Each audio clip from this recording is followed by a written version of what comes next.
अगर आप luxury shopping करते हैं तो अब आपको एक्स्ट्रा 1% टीसीएस देना होगा।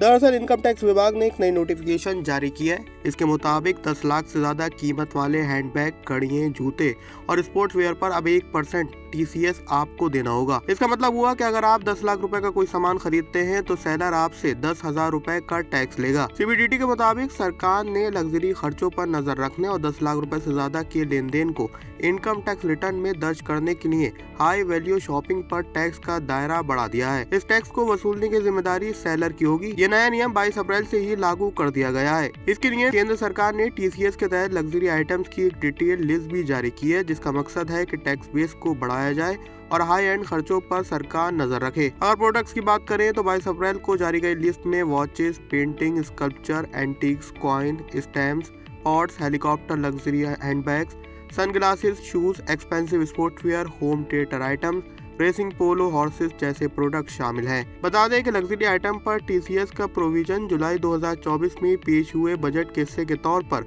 वित्त अधिनियम 2024 के जरिए लाया गया था। इसके अलावा टीसीएस से सरकार को कोई एक्स्ट्रा कमाई नहीं होती है, बल्कि ये अमाउंट इनकम टैक्स में ही एडजस्ट की जाती है। लेकिन इससे टैक्स विभाग को ऊंची कीमत वाले खर्चों का पता लगाने में मदद मिलती है, क्योंकि इस दौरान कोई भी चीज खरीदने के वक्त पैन डिटेल्स देना होती है। क्योंकि बजट 2024 के मुताबिक अमीर लोगों के लग्जरी सामान पर खर्च लगातार देश में बढ़ रहा है, इसलिए टैक्स नेट को व्यापक बनाने के लिए ये नियम लाया गया है। सरकार की इस नई पहल पर आपकी क्या राय है, हमें कमेंट सेक्शन में जरूर बताएं। फाइनेंस और शेयर मार्केट से रिलेटेड सभी खबरों के लिए पैसा लाइव को लाइक और सब्सक्राइब जरूर करें।